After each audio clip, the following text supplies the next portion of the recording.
This video is made for adult collectors because this toy is about 40 years old now. Jesus. Oh, that was scary.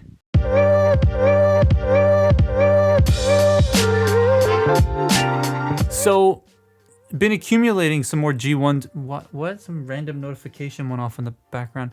Been accumulating a bunch of G1 toys lately, and I decided to venture into the realm of gold plastic toys. One's notorious for breaking a lot. Cause why not, eh? So I got this, Thunderclash. He's notorious for suffering from GPS because he is covered in gold plastic. Now, this is actually a combo of two Thunderclash toys. I had to mix them together to make one solid version, and even then I'm still missing some parts. But here he is in truck mode, and it's actually a very nice truck mode. I do like the colors, the nice bright blue and the white. Don't worry, I'll get to the gold later. Which surprisingly isn't as yellowed as I would have thought. Like, it was kept in very good condition at the shop I bought this from. The truck is an interesting shape, mixing both flat and curves in to make it look neat. Though because of how it's docked into the trailer, it doesn't turn on its axis, which is kind of pain, but also it plugs into gold plastic feet, so I don't think I'd want it to turn on its axis. If you press this little blue button at the top, the cannons pop out, but I'll save that for when I walk you through the actual GPS stuff. It's a nice size too, quite a large truck. And as a vehicle, I think it fits quite well with a lot of today's toys, because Hasbro hasn't given us a new Thunderclash yet. Come on, that would be so cool if they did that. So this is the part of the video where it's going to be mostly unscripted, and that is basically most of the time of the video, because gold plastic syndrome is something that is very unpredictable for when it will actually happen. There are toys that it is guaranteed to happen with, like this idiot, as you can plainly see from the giant tower that's just like, you know, it's just missing from there. I broke, while I was trying to fix this, I broke the other one because it just crumbled. So I need to find yet another junker trailer to fix that.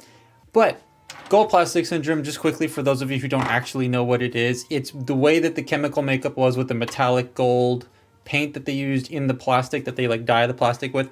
And ones that, it's especially ones that have swirls in it, it's very brittle and can sometimes break. Well, not sometimes, it will guarantee to break. And so that's what's happening to this toy here. Now, gold plastic syndrome is not just limited to gold. It happens to like brown, yellows, and blues. Specifically, the blue one is like Primus, the metallic blue Primus that they released like I think 17 years ago or something like that. It's starting to crumble on a lot of people. So yeah, it's a whole thing. Plus, what's really interesting is the GPS article on TF Wiki, which is one of their most visited and popular articles, was written by the late Andrew Sorahan, which I think is just really cool that my buddy Andrew wrote that article. All of the damaged toys in the photos are his. And I remember him telling us about it and how his G2 toys just crumbled and he was very sad. Anyways, here's Thunderclash, and I just noticed that this is slightly busted here as opposed to this side, but I'm gonna press the button. Let's see what happens. Oh, that's scary. Oh, that's very scary. But that's basically how that works. I'm not doing that again. You press that button and it folds out. But if you want to see gold plastic in action, I have this. So this is the junker I used to repair the cab. This one's missing an arm, his head. He's all floppy, as you can see. And the feet ratchets are broken. So this is the copy. Ooh, he fell out of his trailer hitch. That's really scary. This is the copy that I used in the short where I broke the bottom panel of the foot because this is a junker. I don't care. So what we're going to do is we're going to take this off. Okay. All 4 screws are out. Let's remove the foot panel. Come on. Come on, foot panel. Yeah. So, oh, he fell over. So if you remember in the short, this snapped in half. Focus on this, not on my hand. No, idiot. There we go. And when it snapped, I was putting no pressure on it. Well, the amount of pressure you would normally put to hold something, but it just collapsed. But the rest of it actually feels quite solid. Like I can reef on it and it's, oh, okay. Well, that took hardly any effort. There, that went. Let's see if this one. No, this one's actually quite solid. That one's actually doing quite well. But the foot, notoriously what breaks in here are, you can see, these ratchet parts. That one's gone completely. This one... That just... Okay.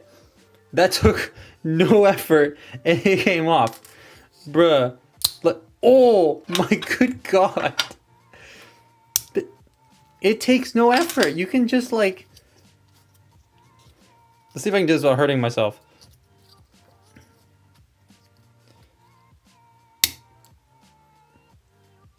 That takes absolutely no effort whatsoever to just... You don't put a lot of pressure on... Oh, that one cracked somewhere. I don't know where though. Oh, I can see the crack. Let's get... Yep, there it is. This just comes apart. Oh my god. This one's really solid.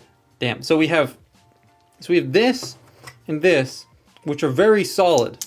They're also the wrong side of the foot each. But yeah. Oh, never mind. The rest of it's not coming off though. Let's see if we can See, GPS doesn't just disintegrate like, say, lime green Bionicle parts, because lime green is the gold plastic of Bionicle, and because it's always ball socket joints, they would break. I don't have... Actually, I do have a lime green Bionicle right here. We got Tuma. You see his fist right here? That is a guaranteed break regardless of whether I keep him standing there or if I move him around. Whereas gold plastic syndrome, if you're careful, you're okay.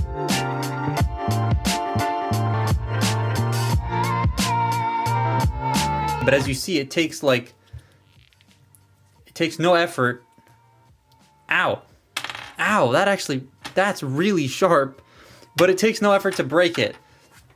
But with lime green, regardless of what you do, from my experience, it's just gonna break. I'm not saying lime green is worse than GPS, because lime green doesn't affect as many toys in Bionicle as GPS did in Transformers. But look at the mess. Look at the GPS mess. He has no feet now. Then there's lots of gold in the trailer. But that's what GPS can do. Now let's move the gold plastic corpse out of the way and actually transform this... The screws are in my way. This idiot, because this one's dead.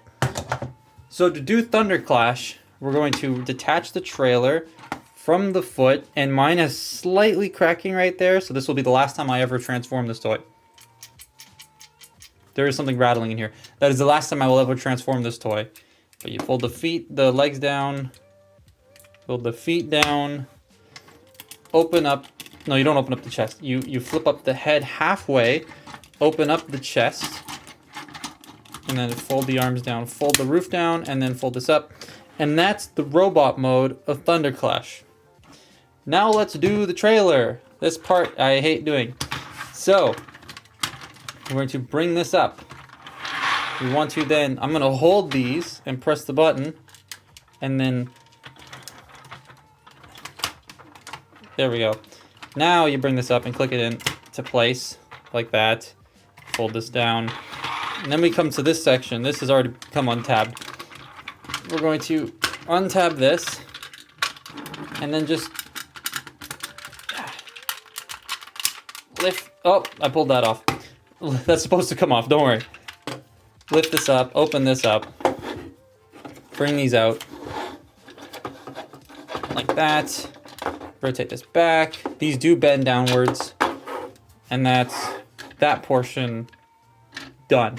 Now, you can rotate this, but because this is on a gold plastic thing, I'm just gonna manually rotate. Oh my god, manually rotate it. Then you wanna shift this up. This is chunky, so I'm not scared of it breaking, but I'm still careful. And that's the trailer portion in robot, well, base mode, battle station mode. So after all that, you're left with a weird robot mode and a massive battle platform. So before I do the massive battle platform, okay, I promise that's it. I'm not gonna do that. Let's go over our little man here. He does look a bit doofy in his red pants and his gold shoes that are very delicate, as we saw previously. I like his robot colors though. They work pretty well, and the stickers really do add a lot, especially that chest sticker with the wings on it. I love that. He only has elbow articulation, but it's G1, so what do you expect? Now on to the battle platform. See, I told you I was gonna stop. Massive. This is cool. Forget base modes for trailers. I'm team battle platform all the way. He has a massive schlong cannon, entirely made out of gold plastic, but it is super thick.